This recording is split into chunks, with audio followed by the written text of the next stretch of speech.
Hey there, this is Clay with ModernLove.life, where we help you get the great loving relationship that you're looking for without having to play mind games, without having to play hard to get, and without having to pretend to be someone or something that you're not, because you deserve to be loved for the unique, amazing, and wonderful person that you are. And if you agree with me, do me a favor by giving this video a thumbs up. Helps us with the YouTube algorithm. And also subscribe to the channel if you're new here, right down there next to that thumbs up button. Really does help. All right, so I wanted to let you know that we are going to be moving forward with our Effortless Connection group coaching program. It's going to start next Thursday. We're going to have a kickoff call on July 16th, okay? So, if you're like watching this weeks or months from now, I'm sorry, you missed the boat. But if you are already in the course, hey, cool. You probably have all the info that you need. If you are on the fence and you don't know if this is the right thing for you, go ahead and contact us. There's going to be a link down below in the description box to a little web page that I put together that has more information on the course. And on that page, there's a button where you can just get in contact with us, and we will have a little conversation to see if it's a good fit for you and your situation. You'll talk to either me or Rashmi or Jem, who are people that work on our team, and we'll kind of get a sense of your situation and see if this is a good fit for you. If not, hey, no worries. If it is a good fit for you, cool. But it does start on July 16th. So if you are interested, please go ahead and get in contact with us and all that. But the main topic of this video here is when your ex says that they don't trust you anymore, what can you go about doing to start to rebuild that trust? And if you remember a video that I made a couple of weeks ago, I think at this point, I'll put a link to it up there in a video card. But basically, we were talking about the triangle of commitment. And of course, trust is one of the issues on that triangle of commitment. There are also other issues as well, too, such as not being on the same team, such as not having clear communication. And of course, trust is that third component up at the top. And what you want to do is you want to start to move all three of these components into alignment so that you can actually start to rebuild a great relationship and rebuild the trust, rebuild also the cooperation and the communication between the two of you so that you can really set yourself up to have a good relationship. And this is useful whether you are trying to get back together with your ex. I know a lot of folks out there are trying to do that. Or whether you're actually in a relationship and maybe it's not so great, or maybe you want to keep that relationship strong into the long run, things like that. I use these particular skills. I use that triangle of commitment in my own marriage. Things have gotten much, much, much better since I've started to do that with my own marriage with my wife.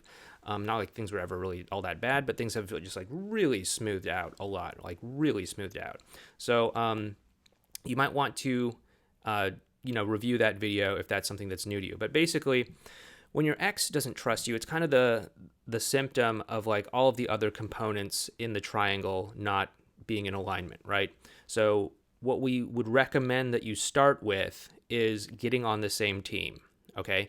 Actually have a conversation with your ex about getting on the same team. Actually have a conversation with them about, hey, this is confusing for me. I would imagine it's probably confusing for you too. We don't really know exactly how we fit into each other's lives right now, and I wouldn't blame you if you didn't know either. But instead of trying to figure this out on our own, let's try and figure it out together. Let's find something that works for both of us. And if it ever seems like we're getting in too far over our head, or things are moving too fast, or you feel uncomfortable about anything, just let me know. We'll talk it out. We'll figure out something that works for us, and we'll find a way to kind of move forward together. And that can be really helpful. Even just actually having that conversation in, your own words and all that, but actually having that conversation can serve as a powerful kind of anchor, a powerful sort of mile marker in your relationship with your ex or your partner. And you can, refer back to that conversation at some point when things do seem to be getting out of alignment, whenever it does seem like the two of you aren't on the same team. You can say, hey, remember that conversation we had back in July? Well, I mean that, and from what I'm seeing, it seems like, you might be trying to hide something from me, or you're not being totally honest with me, or, it seems like you have a different agenda than me or something like that. Let's talk about it. Maybe it's a misunderstanding on my part. Maybe it is. Let's just get clear on it, right? So you want to actually move that bit of the triangle into place so that there is that dynamic of being on the same team. Now, because we still have to work on the trust and the communication component of that, your ex probably isn't going to trust this too much. They might like the way that this sounds, but they might still be kind of skeptical about this. So that's totally okay. That's normal. That just means that the other components need to be kind of pushed into place as well too. The third component is, of course, the communication aspect. And again, we did talk about this in previous videos. Again, check out that video up there in the video card section. But this is really about kind of saying what you mean and meaning what you say. And there are a lot of these gaps that can show up in our understanding of a relationship, our understanding of what our ex's intentions are, our partner's intentions are, why they said something, why they did something, why they didn't say something, why they didn't do something. And we can often rush to fill in these gaps with our own fears, insecurities, doubts, anxieties, stuff like that. And this can be difficult because it's how we start to make assumptions about things. It's how we start to assume that they're, trying to hide something from us. When we start to assume that they're trying to string us along, take advantage of us. We start to assume that, because they're a man or a woman, that they're behaving in this way. We start to assume that because, some psychologist diagnosed them as having an avoidant attachment style, that they're being an avoidant here. And instead, if we just actually get curious about that gap, and instead of rushing to fill it in ourselves, we just talk about it with them. Because again, we're on the same team, so you can just talk about it with them and kind of figure out what's actually going on. Let them give you their perspective about what's going on. Let them offer an explanation about why they did or said or didn't do or didn't say whatever they did or said or didn't do or didn't say.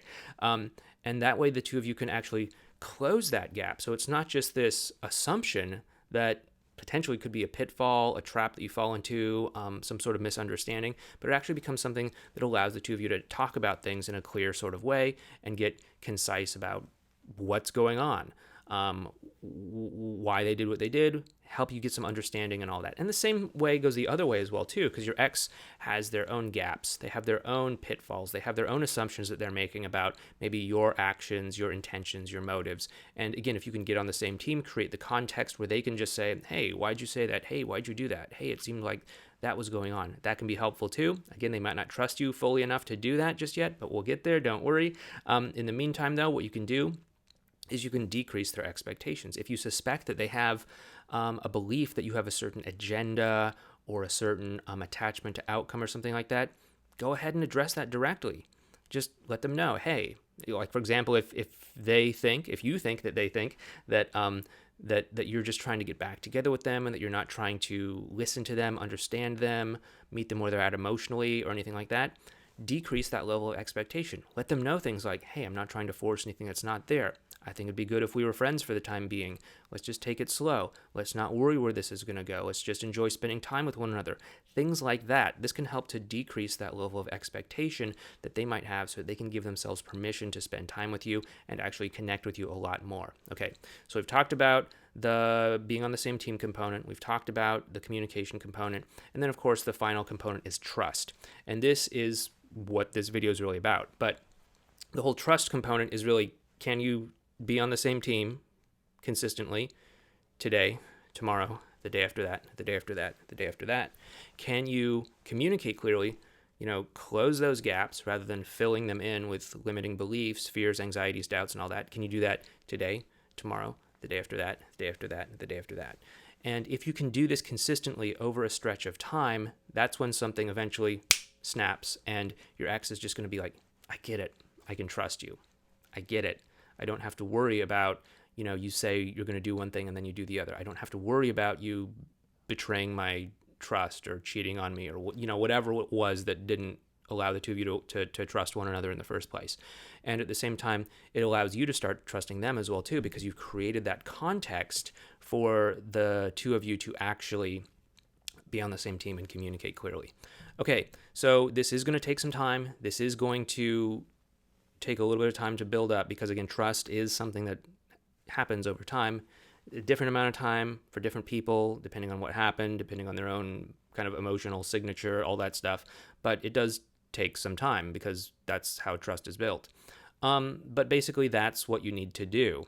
Once again, if you want to learn more about all this and to put it into action in your own relationship, we are doing that Effortless Connection course. We're going to be going over all of this stuff in obviously greater detail.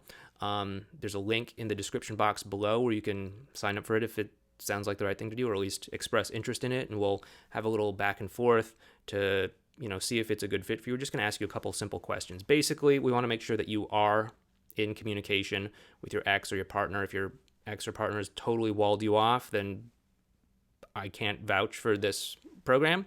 It might help open things up again, but I don't want you to kind of like get in and it's like, oh yeah, well, they still won't talk to me, right? I want to actually have you be in a place where you can actually put this into action. So you got to be in communication with your ex. You also have to be okay with practicing conversational skills. If you're just looking for some quick tips, some guidance or something like that, that's more like what private coaching is for. So if that's what you're looking for, probably coaching is more of an option for you, probably more what would be more satisfying for you. If on the other hand, you're okay to practice skills and to work on them and all that, then yeah, this could probably be a good fit for you as well too. Also, yeah, I just want to let you know that we are going to be starting in about a week or so. So please, if you're interested, don't dilly-dally. Okay, and I'm also going to put a little description of kind of a rough outline about what we're going to be covering in the description box below. This is subject to change. I may need to adjust this based off of the needs of the group or anything like that, but this is at least what I'm thinking right now on Friday, July 10th, 2020. Anyway, yeah, thank you so much for watching this video. If you do want to learn more about that triangle of commitment, we have this video that I did the other day on it, or you might want to check out this video that the YouTube algorithm will decide is right for you. But thank you so much again. Once again, hit that thumbs up button. Take care, and I'll talk to you next week.